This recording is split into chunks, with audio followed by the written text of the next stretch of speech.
Conic sections, part 2. So yan, pagtsagaan nyo na lang yung boses ko and then yung background ko. So yan.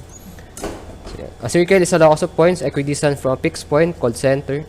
So yan. So diba ang circle is yan, group of points siya na kung saan same distance sila, So ito yung mga points na yon. So ito mga point na to is somewhat yan, same distance dito sa center na to, So kung ito is 5 units dito, so ibig sabihin itong point na to is 5 din dito. So 5 lang din siya kalayo, 5 unit, or sabi natin yan, inches, inch. So ibig sabihin itong point na to is 5 inch lang din kalayo, So yan, sana na gets. And then sabihin natin itong point na to or itong center na to is ilat natin as C. So ang coordinates niya is HK, So para hindi makalimutan, so si Hong Kong, so HK. And then nilet natin itong radius na to is as R. So ganun yung value niya.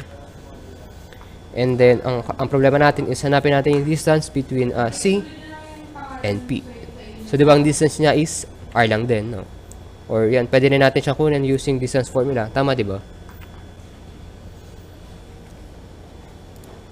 So yan, C as a center or HK, and then R as a radius of the circle, and then line segment CP is equals to R lang din, So yan, distance formula. So di ba, square root of x sub 2 minus x sub 1 square plus y sub 2 minus y sub 1 square. So di ba ganyan yung formula ng distance formula? Tama, di ba? So yan. So paano naging ganon? Sige, try natin. So ilit natin tong C as yung point 1 natin, and then P yung point 2 natin. Try natin. So D or D is equal sa R. Tama, di ba? So magiging R na lang to. Tama, di ba? So yung distance between C and P or D is equal sa R. So kaya siya naging R. And then square root of, so ano natin, x sub 2 ay x, So x minus x sub 1, so meron tayong h, and then square, minus or plus pala, y sub 2 is y, and then ang y sub 1 is k, square. So kaya naging ganyan yung formula niya.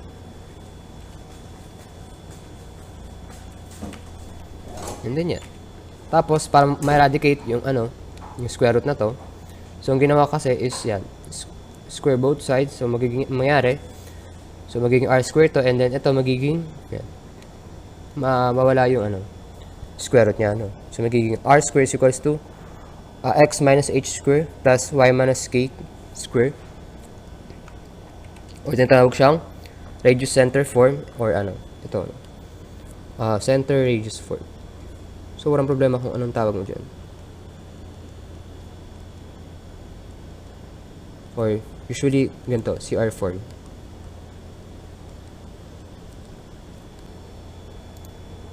So yan, example number 1. So find the equation of the circle if its radius is 4 units and center niya is at 3, -2, So yan, di ba ang formula ng natin, ng circle natin or CR form is so meron tayong r square is equals to x minus h square plus y minus k square. Di ba? X and y tapos minus Hong Kong, para matandaan. So yan. So kasi ang mga kailangan natin dito is So di ba sige, para bago 'yon. So di ba ang natin, general formula ng circle natin is So meron tayong x square plus y square plus dx plus ey plus f is equals to 0. So ibig sabihin, so dapat yung equation natin is naglalaman ng x and y variables. So ibig sabihin, hindi na sila nawawala, Kumbaga, okay na siya nandyan. And then ang mga natin, so meron tayong numerical coefficient ni x, which is d, so pwede siyang any constant, And then itong f is siya yung only constant, Tama, di ba? And next, so kung ito yung equation natin, So, ilan ang nawawala natin? So, itong si X and then si Y. So, ito yung Y, no? Kung ito si Y, is hindi na sila nawawala. So, ilan na nawawala natin? Ulitin nga natin, ba't hindi nawawala si X and Y? Kasi, di ba, siya yung parang bumubuo ng equation ng circle, no? So, yun. So, ang wala natin is si R, si H, and then si K.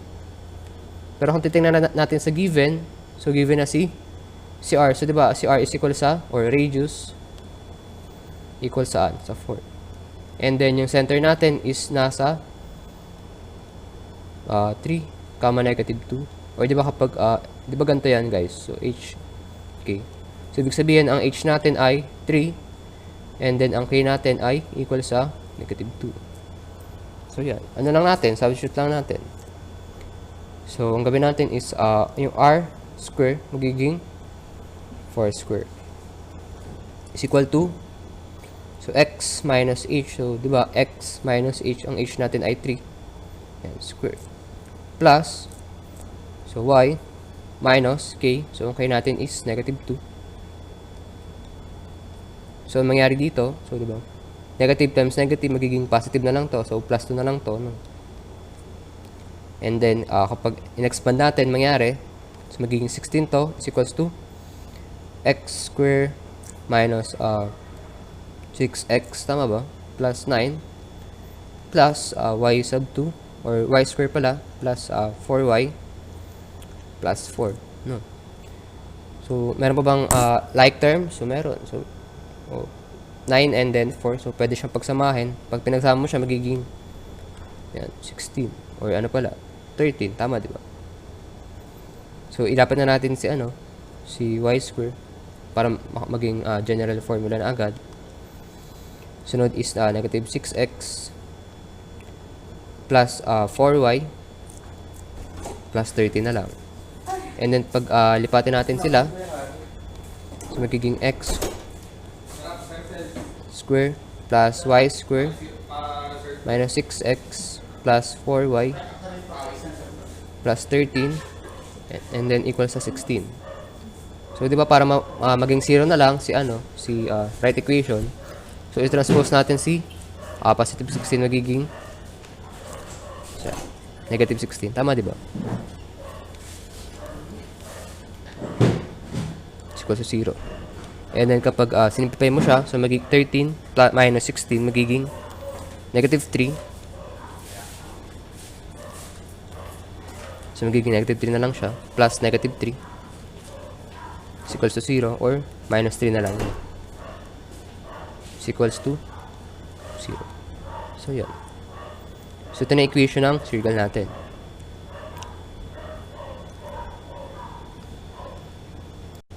So, yan. Example number 2. So, express the equation. So, 2x squared plus 2y squared minus 8x plus 5y minus 80 is equals to 0. So, sabi dito, express the equation into and center radius form. So, di ba ang center radius form natin is, paano nga rin yun? Is ito. Sige, sulat natin sa taas. So, meron tayong r square is equals to x minus h square plus y minus k square. So, yan. So, dapat daw, itong equation na to is mapunta natin sa form na to. So, yan. Paano kaya yun? So, yan. Gawin natin. So, ano muna natin? So, pagsamay muna natin yung may same variable. So, meron tayong 2x square tsaka 8x. So, sige. So, parang groupings ng terms, no? And then, 2y square tapos, plus 5y. Is equals to 0. Or, di ba? Negative 80 to is equals to 0. And then, para maano na lang siya sa right equation, so, transpose na lang natin. Kaya siya magiging ganito. Equals to 80, no? So, yan. Medyo kamukha niya na to, no? So, ito yon. Sige, ilipat na natin to para mas hindi nakakalito. So, di ba wala naman problema doon. Yan. Ito na. And then, ito, parang ito. Ito, parang ito. Sige. I-ano natin. Gawin natin yung paraan para maging ganun siya, no? Pero kung mapapansin ninyo, no, na yung numerical coefficient ni x dapat ay and y ay positive 1. Positive 1. Pero kung papansin niyo dito, so 'di ba? Ang numerical coefficient ni x and then y is 2. So para magiging 1 na lang 'yan. So ang gawin natin, so multiply both sides by 1/2 or 1/2 or 1/2. Ang mangyayari kapag times natin ito sa 1/2, magiging so 1/2 times 2x square magiging ano siya? So x square na lang minus 4x tapos plus 2y square plus 5 ay magiging y square na lang pala siya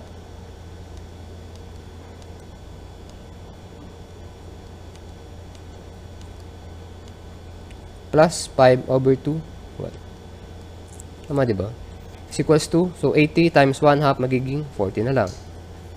So yan, ito na yung bago natin equation. Pero kung mapapansin niyo, so hindi pa siya nasa form na to. No. Paano yun? So paano natin magiging ano yun? So dapat, itong ano na to, itong nasa group na to, is dapat maging ano siya, maging perfect square. Tama diba? Para maano natin siya sa ganito. Para maging ganito na lang siya. So x plus 2 square. Guys, tama diba? So paano kaya magiging x plus 2 square yan? Sige, try muna natin dito sa right equation. So ano bang kailangan mong i-add sa equation na to para maging perfect square siya? Or, yan, sana matandaan yung completing the square. So diba ang ano, para, diba kasi ang ano, ang equation, general equation ng isang variable kapag naka-square or ano, binomial. So, di ba meron tayong a x square plus bx plus c, no? Equals to 0. So, meron tayong a, x, meron tayong bx, no? Pero wala tayong c. Pero paano ulit mo ko yung c? So, kasi di ba si c is equals to b over 2 square. So, yan. Tandaan yan. So, ibig sabihin, so, b over 2. So, ang b natin ay 4. So, magiging ganito. So, negative 4 over 2 raised to 2. So, mayari. So, negative 4 over 2 is negative 2 na lang, no? Tapos, negative 2 square magiging 4. So, 4 to, no? Plus, so, di ba dapat pag nag-add tayo dito sa right-left equation, so, kung nag-add tayo ng 4, so, dapat dito 4 din, no? 40 plus 4 plus, sige, mamaya na yan. So, dito naman, so, meron tayong y square plus 5 over 2 y, and then, yan, 5 over 2 over 2. So, diba ito yung formula? Square. So, mangyari ay 25 over 16. Tama, diba? So, yan. So, dapat dito ay 25 over 16 lang din. No. Kasi nag-add tayo dito sa left equation. So, dapat sa right equation, mag-add din tayo ng 25 over 16. And then, yan. So, itong, ano na to, is somewhat perfect square na siya. And then, kapag, pinactor out natin yung mga, ano niya, factor niya. So, ang factor niya is, ano, meron tayong, so, ano ba yung, number na pag pinag-add is negative 4. So, sige, para matandaan. Pag pinag-add is negative 4, pero pag pinag-times, n plus n,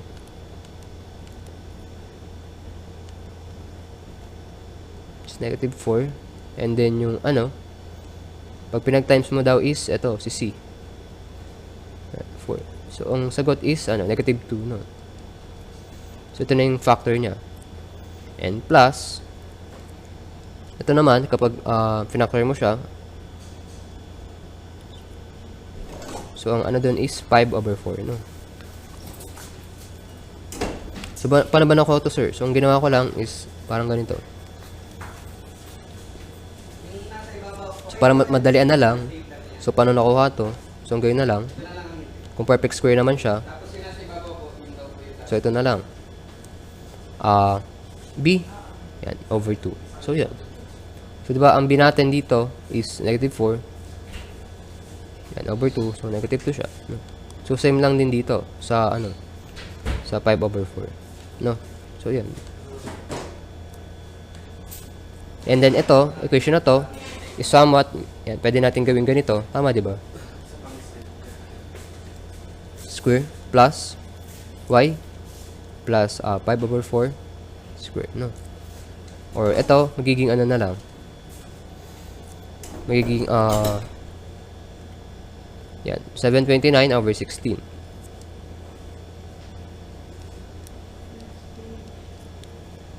So, yan.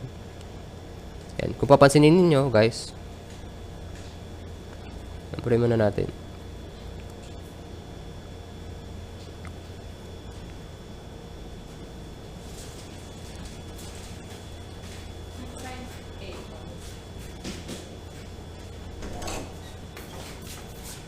So, diba dito tayo nag-end? So, meron tayong x plus x minus 2 square plus y plus 5 over 4 is equals to 729 over 16. So, yan. Kung papansinin niyo, so halos tapos na tayo, no? Kasi, so ito, medyo ganito na yung form niya. Kasi ito, gano'n na din. Pero ito na lang, no? So, hindi siya naka-square. So, para maging square siya, square root lang natin to. Itong 729 over 16. So, yan. Magiging ganito, ano.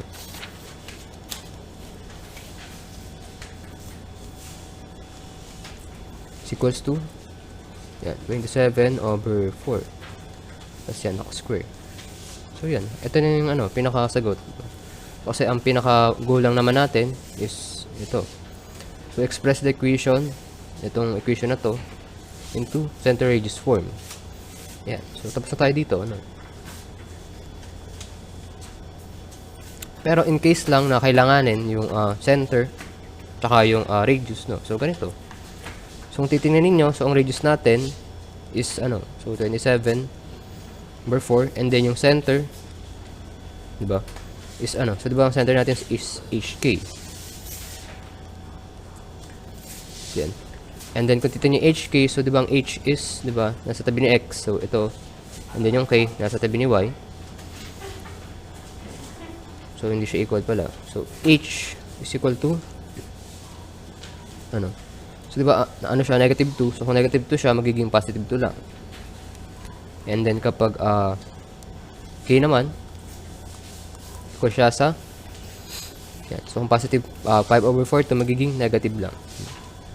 So, yun, tatandaan lang. Niya yung yung sign. Alternate niya yung sign. So, kung sakaling kailangan din yung center, so, yan, ganyan lang i-extract sila, Example number 3, find the equation of the circle that passes through the points, yan, A. So, 1, negative 2. Tapos B, 5, 4. And C is 10, 5, no?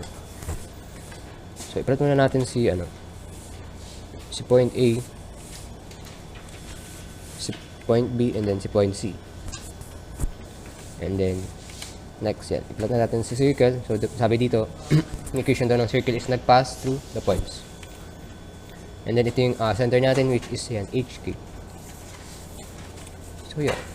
So, diba, general formula natin sa circle is x square plus y square plus dx plus ey plus f is equals to 0. So, yan. So, nawawala na lang natin dito sa equation na to is ilan? So, meron tayong una, si D. Pangalawa, si F or si E. And then, pangatlo si F, no? So, kasi itong x square na to, y square na to, x and y is hindi na siya hinahanap kasi, kumbaga, iba siya yung pinaka-part na ng equation, di ba? So, yan. So, ang hinahanap nating variable is tatlo. So, 3 variable ang wala. So, ibig sabihin, ang equation na kailangan natin is tatlo. So, 3 equation lang din.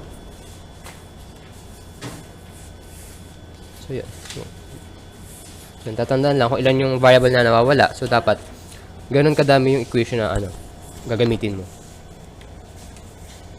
So, para magkaroon tayong tatlo equation, so ang gawin natin, substitute natin yung mga points dun sa general formula. So, mangyari, so sa A1 or sa A, so pag natin siya, so mangyari, so itong x papalitan ng 1, so magiging 1 square, and then itong y square, papalitan ng negative 2, so magiging negative 2 square, and then itong dx magiging d1, and then itong ey magiging e times negative 2. Tama, diba? And then plus f is equals to 0. So, pag sinimplify natin siya, magiging 1 square. So, magiging 1 plus, ito, magiging 4. Tama, diba? Plus t minus, ito, e2 plus f is equals to 0. So, yeah. Para mas formal yung equation, so, gawin natin.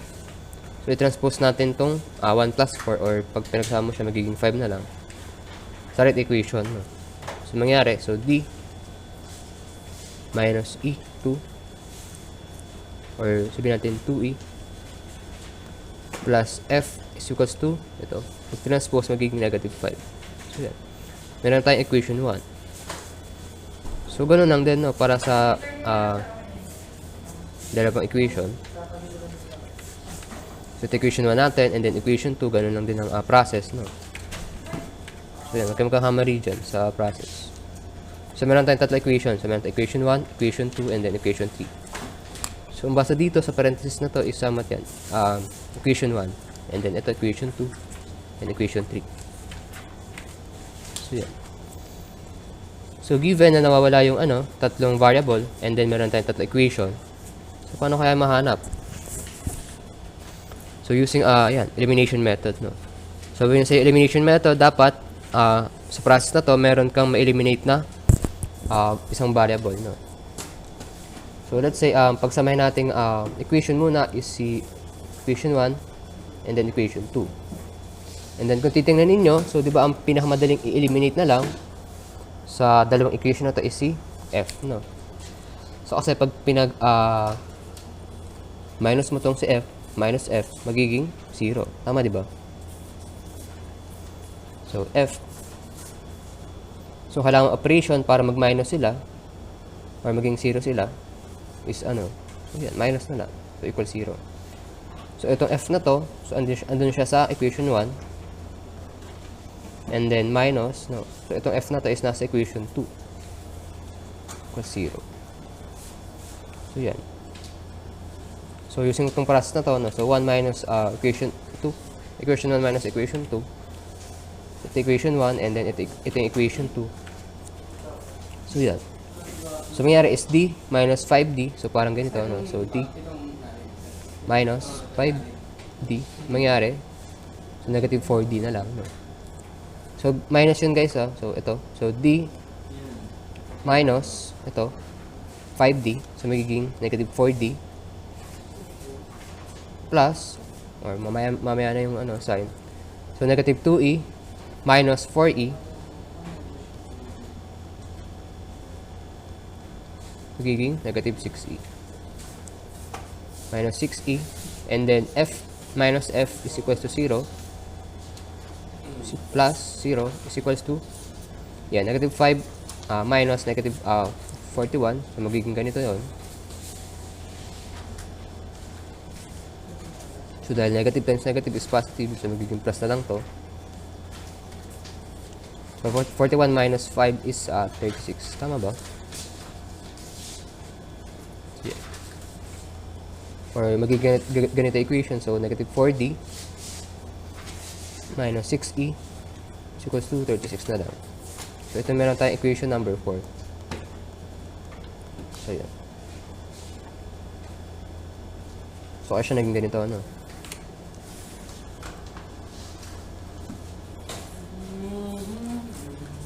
So, gawin naman natin is pag-combine natin sa equation 2 sa equation 3. So, equation 2 and equation 3. And then, para mayroon kang ma-eliminate na isa, so, di ba, pinakamadaling eliminate naman dyan ulit is si f na lang din. No? And then, yan. So, para ma-eliminate siya, so, dapat ang operation is negative or minus. No? or subtraction. So 2 minus 3. So equation 2 minus equation 3. So ano mangyari?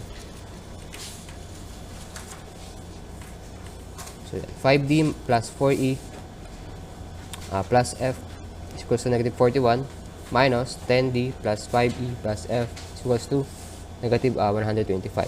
Okay. So 5d minus 10d is negative 5d, and then plus, so 4e minus 5e ay e na lang, and then f minus f is equals to 0. So plus 0 is equals to negative 41 minus negative 125 is ito, higing ganito. So 84, no? So negative 5d minus e is equals to 84. So yan. Kung papansinin ninyo, no? So using elimination method, kasi, so ang nawala natin equation is tatlo. 3 variable lang nawawala natin. So meron tayong isa, dalawa, tatlo. Pero meron din naman tayong tatlong equation, no? And then kung papansinin ninyo, pagkatapos ng elimination method, so ilan na lang variable natin nawawala. So meron tayong dalawa. So, d, tsaka e, no? Yan, dito, d, tsaka e. And then kung papansinin ninyo, so ilan na lang equation natin? So equation na lang natin ay dalawa. So ibig sabihin, kung dalawa equation natin, so yan, makuha natin yung d, tsaka e. So yan. So pwede naman siyang using substitution method na lang. Pero yan. Try pa rin natin yung elimination method. So sabihin natin, ang hanapin natin ay si d. Pero bago yun. So kasi kung ito equation natin, so tingin niyo ano yung mas madaling eliminate? Si d or si e? So kasi pinakamadali dyan is si e, no? Try natin. So sa equation number 4, meron tayong negative 6e. And then sa equation number 5, meron tayong negative e. So anong kailangan gawin dyan para mag-equal sila, or ang sagot nila is maging 0, no? So para maging ganyan, so dapat itong e na to is i-times mo sa 6. So pag times mo siya sa 6, magiging negative 6e, no? So ito, di ba ito nasa equation equation number 4. Tapos ito nasa equation number 5. And then yan, times natin siya sa 6. So dapat yan, equation 5 is times natin sa 6. No. And then so ano kailangan mong operation para maging 0 silang dalawa? So plus ba?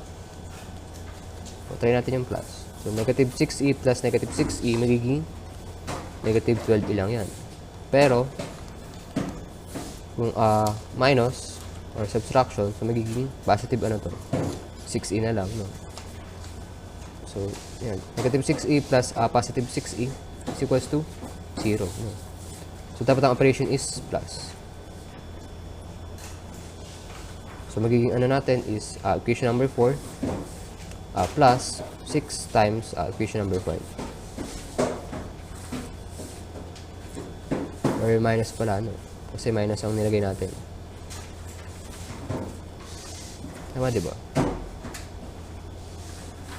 So, negative 6e minus negative 6e. So, minus pala yan.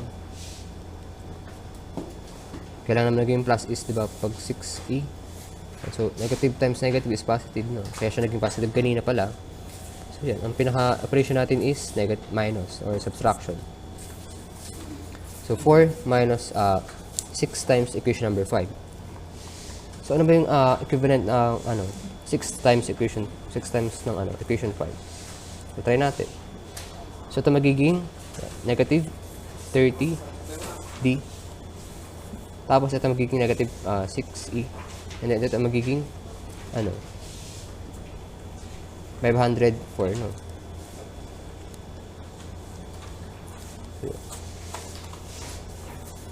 So, kaya siya naging ganito. So, yan. No. So, kasi pag pinag-ano natin to, pag in-operate natin to, so ano mangyari? So, sige, try natin. So, negative 4D plus negative 30D magiging positive 26D. Tama, di ba? Tapos, plus, so negative 6E minus negative 6E magiging ano? Yeah, so 0 na lang, no? Plus or minus, ano? Minus or negative 468 na lang siya. So, yan. So, kung titingnan natin, no, makuha na ba si D? Okay, makuha na si D. So, para makuha si D, ang gawin natin, so, multiply both sides by 1/26. So, yan, meron tayong D, no? So, D is equals to negative 18. So, yan. Meron tayong isang variable. And then, pwede nating gamitin itong equation na to. Sana may i natin. Ito. Pwedeng ito. So, pwedeng ito na lang din. Sige, try natin itong si 5. So, itong equation number 5 ay negative 5D minus E is equals to 84. So, kasi dito ibang ginamit. Pero try pa na natin si ano. Negative 5E. 5D pala. Minus E is equals to 84. So, dapat ang sagot niya din ay 6, no? Sige, try natin. So, negative 5 times 18.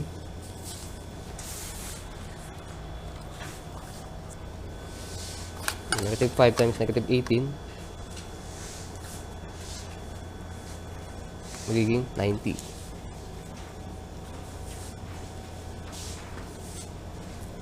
So, transpose natin si E, no? Sa right equation para positive na lang. And then si 84, sa left equation, so magiging negative 84 yan. And ito ay negative positive 90. So 9 is equals, or E is equals to 6 na lang din. Tama, di ba? So 90 minus 84 is 6. So E is equals to 6, or E is equals to 6 na. So di ba, ito ay, sige, try na, para hindi malito. So 6 equals to E, or E is equals to 6 na lang din. Tama, di ba? So, yan. So, nakuha na natin yung dalawang variable, no?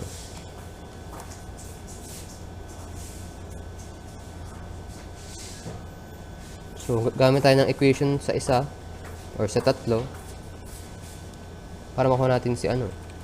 Si F na lang. So, di ba si F na lang nawawala natin? And then, sa equation na to, so, pinakamadaling gamitin ay sa equation number 1. So, try natin sa equation number 1. So, to find F, so yan, yung equation ng gamit natin, so, diba, D is equals to negative 18, and then C2, C equals to 6, and then si F, hindi natin alam, equals to negative 5. Okay, simplify natin. So, negative 8, minus, yan, 2 times 6 is negative 12, tama, diba? Plus F is equals to negative 5. And negative 18 plus minus 12 is negative 30. Tama, di ba? Plus F is equals to negative 5. And then, pag transpose natin si 30, so magiging positive 30 siya. So, F is equals to 30 minus 5. So, F is equals to 25. So, yun. Meron na tayong tatlong equation. Meron na tatlong variable. Nakuha na natin.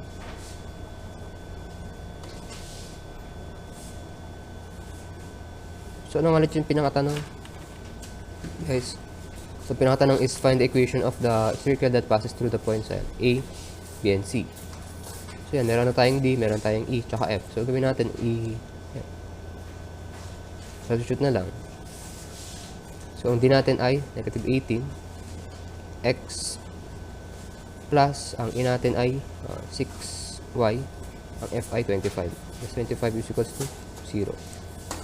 Or ito, no, x square plus y square minus 18x plus 6y plus 25 is equals to 0. So, yan.